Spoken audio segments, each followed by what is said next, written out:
Collision में हम यहाँ सिर्फ लीनियर मोमेंटम कंजर्वेशन और लीनियर मोमेंटम ही होता है कोलिजन।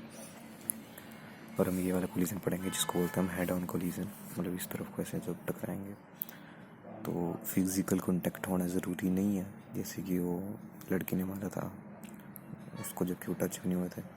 टोटल एनर्जी और मोमेंटम सिस्टम का कंजर्व रहता है, ऑब्जेक्ट का नहीं। इसके लिए कई क्वेश्चन भी किए हमने जिसमें मैंने गलत कर दिया था, ठीक है। बायां हाथ फड़फड़ा रहा है। इलास्टिक कोलिजन में काइनेटिक एनर्जी सेम रहती है हमेशा, बिफोर कोलिजन और आफ्टर कोलिजन, लेकिन at the time of collision kinetic energy कभी भी नहीं, नेवर एवर कंजर्व्ड, मतलब नॉन कंजर्व्ड ही रहती है kinetic energy at the time of collision. और मोमेंटम कंजर्व रहता है हमेशा हमेशा हमेशा हमेशा, क्योंकि कोई एक्सटर्नल उसमें लगी नहीं है।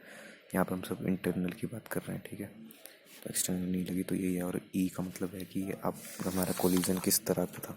अगर ई 1 है यानी कि इलास्टिक है, अगर 0 और 1, 0 से बड़ा और 1 से छोटा यानी कि इन इलास्टिक है, अगर 0 है तो परफेक्टली इन इलास्टिक है। मोमेंटम 2 में कंजर्व रहता है, एक में कांस्टेंट रहता है। इसमें v1 का फॉर्मूला है m1 माइनस m2, जिसमें 1 पहले लेना फिर दूसरे को माइनस करना है और u1 कर देना आगे, क्योंकि स्पीड ही रहनी चाहिए ना। बाद में मास तो कट ही जाएंगे। और नीचे m1 प्लस m2 है और आगे में जैसे यहाँ पे v1 था ना, तो आगे 2m2 करेंगे, उसके उल्टे वाले का डबल। यहाँ से v2 है तो m2 पहले आएगा, फिर माइनस m1 करेंगे, नीचे m1 प्लस m2 और u2 करेंगे, लिखेंगे, ठीक है। यहाँ पे v2 है तो इधर भी u2 आएगा पहले, फिर उसका उल्टा होगा 2m1 u1, मतलब अपने वाला टर्म अपने वाले के साथ ही रह गया यहाँ पे दूसरी उसमें, और m1 प्लस m2। लेकिन जब आप इलास्टिक का करोगे तो होता है m1 माइनस em1। अभी हमें ये देखना है यहाँ पे, अगर तुम सॉल्व करना चाह रहे हो कि ये मैंने इसको मतलब ईजी है इससे याद करना कि अगर हम e इक्वल टू 1 कर लें, जैसे यहाँ पे कि e इक्वल टू 1 होता है, तो e इक्वल टू 1 करके यही आंसर आएगा, इसलिए हमने इसको ऐसे लिखा है। और यहाँ पे आगे है जब v1 है तो m1 पहले आएगा माइनस em2 आएगा। इसमें मैं कई बार आगे पीछे कर चुका हूँ, तो ये em2 होगा, आगे को e होगा, m2 आएगा और u1 होगा, ठीक है। और प्लस e प्लस 1 आएगा, ठीक है। आगे जैसे 1 प्लस 1 कितना होता है 2, तो याद रखना e प्लस 1 m2 u2। और ये तो पता ही आपको कि बाद में m2 आएगा फिर u2 आएगा। और अगर e हमने 0 रख लिया तो क्या आंसर आएंगे, जो यहाँ पे है v equal to m1 u1 plus m2 u2 divide by m1 plus m2, जो कि हमने सेंटर ऑफ मास में पढ़ा था, यानी कि वेलोसिटी और सेंटर ऑफ मास हमेशा सेम रहेगा। इलास्टिक में चेंज इन काइनेटिक एनर्जी हमेशा 0 होता है, इन इलास्टिक में और परफेक्टली इन इलास्टिक में हाफ काइनेटिक एनर्जी लॉस होता है। यहाँ पे चेंज इन एनर्जी 0 है, ट्रांसफर ज़रूर हो जाती है इसमें, जो कि हम आगे पढ़ेंगे। यहाँ पे लॉस होता है, ठीक है। काइनेटिक एनर्जी लॉस है half m1 m2 divide by m1 plus m2 u relative का स्क्वायर। और जब यहाँ पे लिखेंगे हम तो 1 माइनस ई का स्क्वायर भी कर लेंगे, क्योंकि जब मान लो यहाँ पे मैं 1 माइनस ई लिख रहा था, जब मैंने सोचा कि अगर ई को हम 1 रख दें तो 0 आ जाएगा, डेल्टा के ई लॉस का 0 आ जाएगा। लेकिन हाँ ई 1 माइनस ई नहीं है, 1 माइनस ई स्क्वायर है, ई स्क्वायर इसी में है शायद।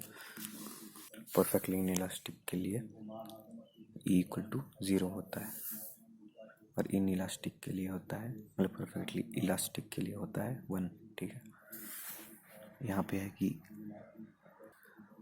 इन इलास्टिक कोलिजन में kinetic energy at the time of collision conserve नहीं रहती है, ठीक है। तो यानी कि ए ट्रू है।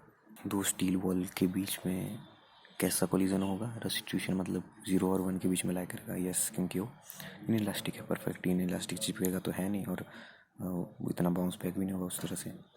और मोमेंटम ऑफ ये बहुत अच्छा क्वेश्चन है कि जो moment of ball colliding with elastically with the floor is conserved. तो मैं इसको सही करने लग गया था, लेकिन ये मोमेंटम ऑफ द बॉल लिखा है, यानी कि ऑब्जेक्ट की बात कर रहे हैं हम, सिस्टम की बात नहीं कर रहे हैं। सिस्टम होता तो वो होता ट्रू, तो ये फॉल्स आएगा। अगला है ऑब्लिक कोलिजन के बारे में, जो कि हम आगे अभी मैंने पढ़ा नहीं है इसमें। बस यहाँ पे फार्मूला लगाना है, जब v1 होगा ना तो आधा फार्मूले लगते हैं, तो जैसे u2 0 हो जाएगा, और कोफिशिएंट ऑफ रेस्टिट्यूशन इसमें है क्योंकि e लिखा हुआ है, तो बस फार्मूले लगाने और आंसर आते रहेंगे आपके, ठीक है। जैसे इसका शायद 1 माइनस ई u/2 होगा, क्योंकि दोनों मास सेम है ना, तो 2m नीचे होगा, तो 1 माइनस ई u/2 तो हो गया। v2 कैसे निकालेंगे हम, तो v2 में हम क्योंकि u2 तो 0 है, तो वहाँ पे e प्लस 1 नहीं होगा, और m1 u1 होगा, नीचे divided by m1 plus m2 होगा, जिसका आंसर 1+EU/2 आएगा। यस, हाँ ये होना चाहिए। तो मतलब ये रखना है कि आपको आधा फार्मूला लगाना है, बहुत जगह है ऐसा ही जहाँ पे ज़ीरो हो जाती है चीज़ें। तो V1 के साथ हमने V1 का ही पार्ट जोड़ा, V2 के साथ हमने V1 का ही जोड़ा यहाँ पे, क्योंकि U2 इसमें ज़ीरो है। लेकिन कई बार होता है कि V2 के साथ U2 ही जोड़ते हैं। जैसे अगले वाला क्वेश्चन है, यहाँ पे 80 kg दिया है, 2 मीटर सेकंड से वो हिट किया उसने 20 kg को, जो कि 4 मीटर पर सेकंड से जा रही थी। तो हमें लॉस निकालना है perfectly inelastic. Perfectly inelastic formula है ये जो हमने पढ़ा है। और पहले जा रही थी 2 से, उसके बाद चलने लगी 4 से, यानी कि final minus initial 4 - 2, you relative का स्क्वायर है ये, ठीक है। और ये 2 का स्क्वायर 32 आ गया आंसर। और यहाँ पे भी हमने फिर से यहाँ पे सॉल्व किया है, यहाँ पे ई है ना, यानी कि इनइलास्टिक की बात करिए तो हमने V1 पहले निकाला, और क्योंकि ये दोनों मास m ही है तो 1 - EU1/2 आया। और आगे भी हमारा जब हमने ये याद रखना कि e बाद में आता है, ठीक है, m - EM/2 में से मैं गलती कर चुका हूँ अभी। और दूसरे स्क्वायर का जब हमने किया तो यही वाला आंसर है, मतलब ये सेम है। यहाँ पे 1+EU/2 है ना जो, बस वही है। तो यानी कि जब हम इनको डिवाइड में डाल दो मतलब इनको, तो क्या आंसर आएगा, 1 - E/1+C। शायद वही होगा। यस, यही आंसर है जो मैंने पहले पढ़ा, बस उसी का थोड़ा अलग रूप है। अब इलास्टिक कोलिजन की बात कर रहे हैं, ये तभी लगाना जब इलास्टिक कोलिजन हो, जब मास बहुत बड़ा हो, दूसरा मास बहुत छोटा हो। जब सेम साइड में जा रहे हैं तो माइनस हो जाएंगे, जैसे यहाँ पे हो रहे हैं, और ये इसका डबल ले लेगा अपने आप को, जैसे 2U2 - U1। लेकिन यहाँ पे क्या करेंगे, ये यहाँ पे V1 है तो U1 से चलता रहेगा, उसको कोई फ़र्क नहीं पड़ेगा क्योंकि मास बहुत बड़ा है उसका। लेकिन जो ये वाला है, इसमें जब ये एक साथ इस तरफ को आ रहे थे तो 2U1 इसका डबल ले लिया, और अपने आप का मतलब इस तरफ को जा रहे हैं प्लस, तो +U2। ज़बरदस्त समझ आ गया, बस आपको ये ऐसे ही करना है इसको। यहाँ पे जब हम सेम जा रहे थे 2U1 - U2, ये हो जाएगा V2 का, और V1 हो जाएगा U1 के इक्वल में। जब हमने यहाँ पे किया वो भी ऐसे ही किया है कि डबल कर लिया, जैसे यहाँ 4 मीटर पर सेकंड जाता है ना, 2 4 8। जब सेम साइड को जा रहे हैं तो यानी कि 8 - 10 आएगा -2। यहाँ पर भी सेम साइड को जा रहे हैं तो 8 2 ज़ा 16, 64 मत कर देना, 8 2 ज़ा 16 है, डबल करना है सिर्फ, स्क्वायर नहीं करना। तो 8 2 ज़ा 16 - 10 = +6 मीटर पर सेकंड। और काइनेटिक एनर्जी इलास्टिक वाले में सिर्फ अब ये है, जब इलास्टिक का हो तो एक मास जा रहा है जो NM मास से टकरा गया, तो उसका फार्मूला होगा 4n / 1 + n का होल स्क्वायर, जो energy fraction of transferred kinetic energy है, ठीक है। तो यानी कि यहाँ पे हमने जो n है ना, ये उसका जो रेस्ट पे है, क्योंकि ऊपर वही है fraction of transfer from one object m to nm object which is at rest, मतलब वो कितना छोटा या बड़ा है वो n है। और जब रिटेन करना हो तो वही है बस 1 - n / 1 + n का होल स्क्वायर, नीचे बड़ा रखना है, बस वो याद रखना, क्योंकि रिटेन हो रहा है ना, तो कम ही रिटेन होगा, कितना सही रिटेन हो जाएगा। और ट्रिपल सर्कल इस पर इसलिए याद रखना, रिटेन बाय m, जो m में, ठीक है, जो जा रहा था उसने कितना रिटेन रखा, 1 - n / 1 + n का होल स्क्वायर, नीचे बड़ा है, ठीक है, उससे याद रखना इसको। और जो ट्रांसफ़र किया उसने दूसरे को, वो है वो 4n / 1 + n का स्क्वायर। अब यहाँ पे नीचे हमने क्या किया कि मास नंबर a दे दिया, तो रिटेन्ड पूछिए हमारे से कि कितना किया उसने। तो जब a आ गया तो बस वही है कि 1 - n करो या n - 1 करो, सेम ही बात होती है। तो a - 1 / a + 1 का होल स्क्वायर आंसर आएगा। नीचे बड़ा रखना है क्योंकि रिटेन कम ही होगा ना यार। यहाँ पे 2m ने m को से टकराया था, तो m यानी कि वो हाफ है, तो 4n 1 + n का स्क्वायर में हम n हाफ लेंगे, तो ये ऐसे आंसर सॉल्व होगा। लेकिन आप दूसरे भी ले सकते हो, जो कि ईजी हो जाता है, क्योंकि 2 ही ले लिया हमने तो क्या ही फ़र्क पड़ता है, ऐसा सर ने कहा है, क्योंकि हमने बहुत सारे सॉल्व किए तो कोई फ़र्क नहीं पड़ा। अब यहाँ पे अगला क्वेश्चन है कि 4 kg इलास्टिक कोलिजन किया उसने m से, तो जो कॉलिजन के बाद है उसकी डायरेक्शन तो सेम रही, लेकिन वेलोसिटी 1/4 होगी।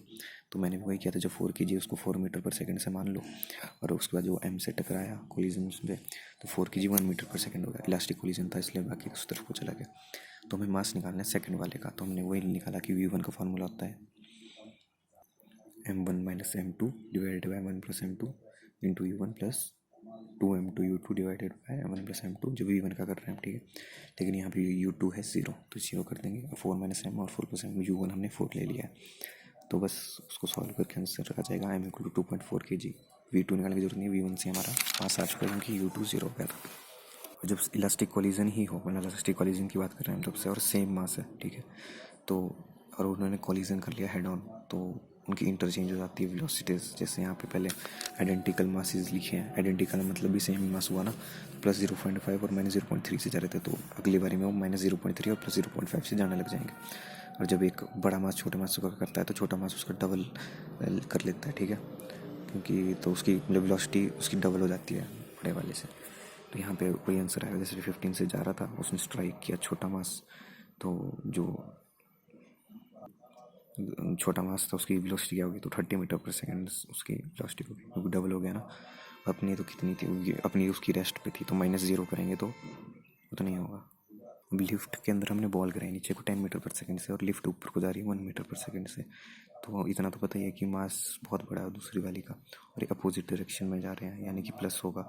तो लिफ्ट जा रही है, मतलब 2 + 10 कितना होगा, 12 मीटर पर सेकंड, ठीक है, इसकी वेलोसिटी होगी बॉल की। तो आगे की 10 kg और 10 ग्राम थी, एक 5 मीटर पर सेकंड, 10 ग्राम कहाँ 10 kg का, और 1 मीटर पर सेकंड, तो बस ऐड ही करना है, इसमें ज़्यादा कुछ नहीं है, और डबल करके ऐड करना, क्योंकि हमने छोटे वाले का पूछा है, ठीक है, डबल करके ऐड करेंगे तो हो जाएगा 2 5 10 + 1 11। पीछे भी हमने वैसे वही किया था ना, 1 × 2 किया है, याद रखना। 3 मास हैं, एम की हैं, तो एक इसने यू वेलोसिटी से टक्कर मारी तो 1 वाला जाता है आगे को। रीज़न क्या होगा उसका, कि इलास्टिक कोलिजन हुआ है, तो 3 2 की 2 1 में जाएगी, और 2 1 की 1 में जाएगी, है ना, मतलब 2 की 3 की 2 में जाएगी, 2 की 1 में जाएगी। अगले क्वेश्चन में हमें मास दिए हैं और स्टिक टुगेदर कर दिया बाद में, ठीक है, जो टकराने के बाद, और काइनेटिक एनर्जी और कंपोजिट मास विल बी, ठीक है, ट्रिपल सर्कल। तो लॉस नहीं पूछा है मास से, तो यू रिलेटिव नहीं निकालेंगे, और स्टिक टुगेदर का मतलब है complete in elastic, perfect in elastic है, तो फॉर्मूला होगा वी निकालने का। पहले हम स्टिक टुगेदर जब भी होगा ना तो वेलोसिटी निकालना, ठीक है, याद रखो, जब भी स्टिक टुगेदर हो, जब भी एक साथ जाने लगे तो कॉमन वेलोसिटी निकालनी है। तो m1u1 + m2u2, जहाँ पे u2 0 था क्योंकि वो रेस्ट पे उससे टकराया है, ऊपर को जो क्वेश्चन में दिया, ठीक है, डिवाइडेड बाय m1 + m2, नीचे डिवाइडेड बाय m1 + m2 करना, कभी मत भूलना। 2 मीटर पर सेकंड इसका आंसर आ गया, हम लेके जो जा रही हैं 2 मीटर पर सेकंड से जा रहे हैं, तो हम उस कंपोजिट मास के, कंपोजिट मतलब इकट्ठे मास की काइनेटिक एनर्जी पूछी है, तो बस हाफ 15 × 4 का स्क्वायर, ठीक है, m1 + m2 हुआ है, ठीक है, क्योंकि कंपोजिट मास हो गया ना। लॉस नहीं पूछा हमसे, एग्जाम में हमसे लॉस पूछा होता तो हम 3 - 2 करते शायद, वो भी शायद, क्योंकि स्टिक हो चुके हैं ना, तो ये क्वेश्चन ही तुक नहीं बनता किसी और क्वेश्चन का। पार्टिकल m टकराया है दूसरे पार्टिकल m से v1 स्पीड से, तो दूसरे वाले की कितनी होगी, जो रेस्ट पे था पहले, तो बस v1 ही होगी, क्योंकि वो रेस्ट पे ही था, और क्या बोलना है उसको। एक बॉल टकराई है 2 मीटर पर सेकंड से जा रही थी, जो कि हेड ऑन की उसने स्टेशनरी बॉल पे, ठीक है, तो यानी कि u2 तो 0 हो गया, और वो जिससे वो टकराई है वो डबल द मास है, यानी कि उसके मास का डबल है, और ई दे दिया हमें 0.5, तो उनकी वेलोसिटीज पूछेंगे इन मीटर पर सेकंड कितनी होगी कॉलिजन के बाद।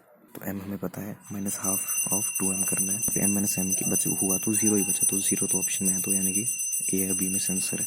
और v2 के बाद हमने देखा कि जो कोलाइड होंगे ना, जो v2 हुआ तो u2 तो 0 था, यहाँ पे u बनाने गलती से लिख दिया, तो ये तो 0 हो गया, और e + 1 2m/3m आंसर होगा, कि m + 2m होगा, तो फिर जो इसको 0.5 है वो, तो उसको जब सॉल्व करेंगे 3/2 × 2 3/3 1 मीटर पर सेकंड आ जाएगा, यानी कि 0 और 1 इसका आंसर है। और जो ऊपर वाला था ना उसमें ये याद रखना, ये वर्ड्स ढूंढने हैं, इलास्टिक कोलिजन और इक्वल मासेस, तभी इंटरचेंज वाली वेलोसिटी वाला कॉन्सेप्ट लगाना, ठीक है। सिस्टम का मोमेंटम हमेशा कंजर्व रहता है, total energy is always conserved, क्योंकि टोटल एनर्जी संपूर्ण ब्रह्मांड की एनर्जी हमेशा कंजर्व रहती है, ठीक है, और काइनेटिक एनर्जी हमेशा नहीं रहती कंजर्व, ठीक है, टोटल एनर्जी और काइनेटिक एनर्जी, टोटल एनर्जी रहती है, काइनेटिक एनर्जी नहीं रहती, और मोमेंटम ऑफ कोलाइडिंग बॉडी कभी कंजर्व नहीं रहता, ठीक है, मतलब सिस्टम का रहता है मोमेंटम कोलाइडिंग बॉडी का, लेकिन उनका नहीं होता, ठीक है, कोलाइडिंग बॉडी का नहीं होता, मतलब सिस्टम का होता है। और लॉस ऑफ काइनेटिक एनर्जी सबसे ज़्यादा होती है परफेक्टली इन इलास्टिक कोलिजन में, क्योंकि ई <1 होता है ना, तो इन इलास्टिक फिर भी थोड़ा कम हो जाता है, लेकिन परफेक्टली इन इलास्टिक में बहुत ज़्यादा लॉस हो जाता है, कि हमने अभी पढ़ा था काइनेटिक एनर्जी ट्रांसफर है 4n/1 + n का स्क्वायर, और n-1 डिवाइडेड बाई n + 1 का स्क्वायर होल स्क्वायर है वो काइनेटिक एनर्जी रिटेन्ड, ठीक है, और ये ट्रांसफर्ड है। और काइनेटिक एनर्जी ट्रांसफर इलास्टिक में होता है, जो मैंने जैसे बोल रहा था, और kinetic energy loss in elastic में होता है, दोनों के, है ना। 2 kg 36 km/h यानी कि मीटर पर सेकंड में चेंज करके 10 मीटर पर सेकंड हेड ऑन कोलिजन किया स्टेशनरी को जो थी 3 kg, और उसको टकराने के बाद दोनों एक साथ जा रही हैं। तो काइनेटिक एनर्जी लॉस कितना हुआ ये याद रखो, यहाँ पे लॉस पूछा है, ठीक है। तो काइनेटिक एनर्जी लॉस कितना हुआ, half 3 × 2 m1 m2 divided by m1 + m2 into 10 का स्क्वायर माइनस 0 का स्क्वायर। तो डायरेक्ट हम आंसर निकालते kinetic energy equal to 60 joule. यहाँ पे स्टिक टुगेदर के बावजूद हमने उसकी वेलोसिटी नहीं निकाली अलग से, ये भी याद रखो। हमने कंपोजिट मास की पूछी थी ना हमसे, इसलिए हमें उसकी वेलोसिटी निकालनी पड़ी बाद में कि वो सेंटर ऑफ मास की कितनी स्पीड से जा रहा है अलग से, क्योंकि वो चिपक गए थे। और हमारे से कंपोजिट मास की पूछी, लेकिन काइनेटिक एनर्जी जब लॉस पूछे तो कोई फार्मूला नहीं है पहले वाला, मतलब ये नहीं लिखना है, वी निकालना पड़ेगा आपको एक साथ वाला। सीधा सीधा आप काइनेटिक एनर्जी लॉस निकाल लो, जो फार्मूला है उसे अप्लाई करो सीधा ही।